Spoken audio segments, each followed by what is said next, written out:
I pledge allegiance to the flag of the United States of America and to the republic for which it stands, one nation, under God, indivisible, with liberty and justice for all.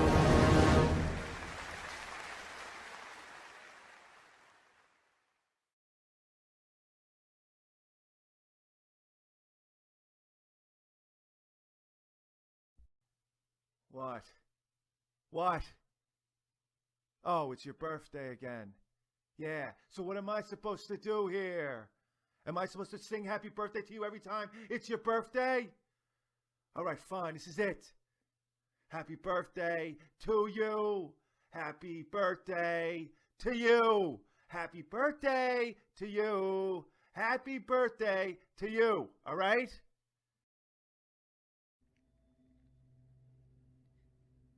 Please make yourself comfortable in your seat, and if you like, you may close your eyes.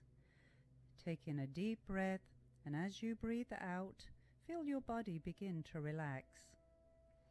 I'd like you to take your attention to your eyes, forehead, and cheeks.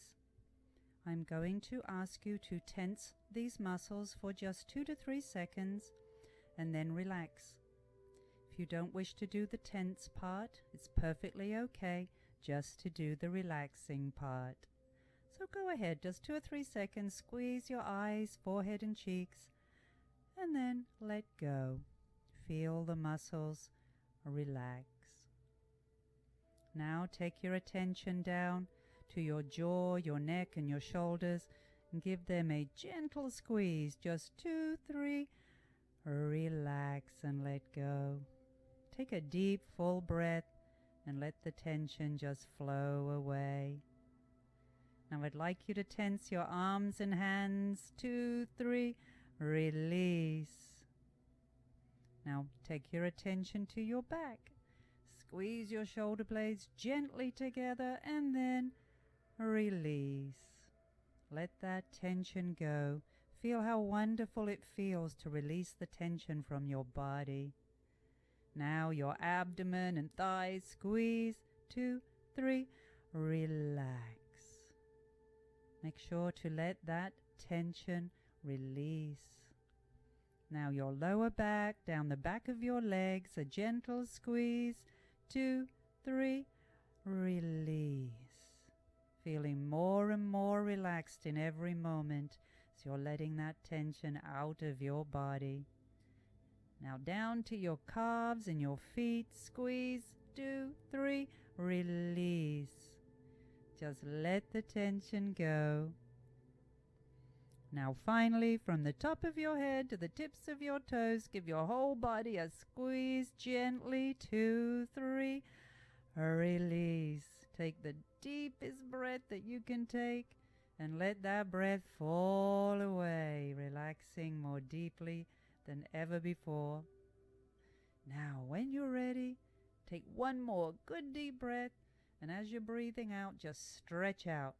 Whatever feels comfortable for you right now, like a cat waking up in the morning.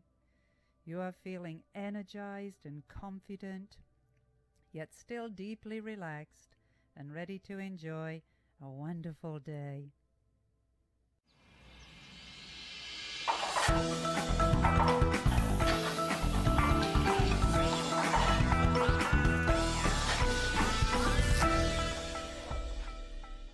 Hey guys!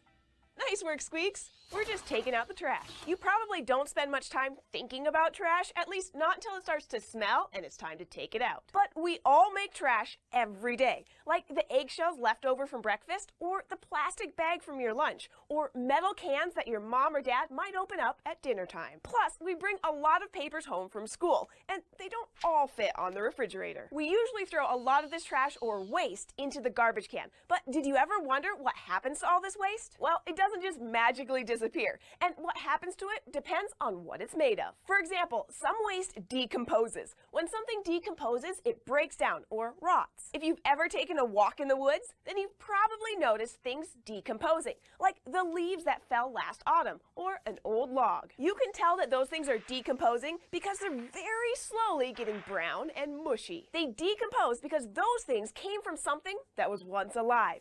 The leaves in the log were once parts of a tree. And we make waste that decomposes too. Usually, this waste is also made of things that were once alive, like apple cores, eggshells, banana peels, and pretty much all of the leftover food from your table. This kind of waste can be put to good use as food for your garden, called compost. We're going to talk about how you can make compost in another episode. But what about the waste that doesn't rot or break down? Some of this waste goes into a dump, also known as a landfill, and it basically just sits there, making a big, smelly mess. And it'll keep sitting there for a long time. Luckily, there's a way that you can get rid of your waste without adding to that mess. By recycling. Recycling means taking waste and making it into something else. Maybe you have a recycling bin like this in your school or even in your own house. Things that we can recycle include metal, plastic, and paper. So let's check out what happens to the waste that you put in the recycling bin. First, all of the recycling is collected and sorted into different kinds of waste. All the plastic goes into one pile, all the metal in another, and the paper gets its own pile. The metal is taken to a special factory where it's crushed and then squished together with the metal from other recycling bins. This big lump of metal is then chopped into little tiny pieces. Next, those pieces are melted in a big oven and then poured into molds shaped like blocks. These new blocks of metal are then sent to other factories where they can be used to make other things made of metal. So the metal cans that you throw into the recycling bin don't go to the dump. They get a whole new life as a new can, or a piece of foil, or even part of a bike or a car. And your old milk jug, made of plastic, can be turned into something new too. It's also taken to a special factory where the plastic is shredded into tiny bits and then melted in a really hot oven and made into little pellets. Factories can take these pellets and make them into new things like water bottles and food containers, and even bigger things like park benches, carpet, and even some kinds of clothing. So what about all those papers that you've brought home? Paper is recycled in a way that's a little different from metal and plastic. It's taken to a recycling center where it's mixed with other paper and a whole bunch of water until it gets all goopy. This goop is then smashed between two rollers which squish it into big flat sheets. These sheets are left to dry. Then they're cut into pieces of new paper, which we can use for art projects. If you think about it, when we recycle, we're breaking down waste that doesn't decompose on its own. And that makes less waste for all of us. So keep recycling.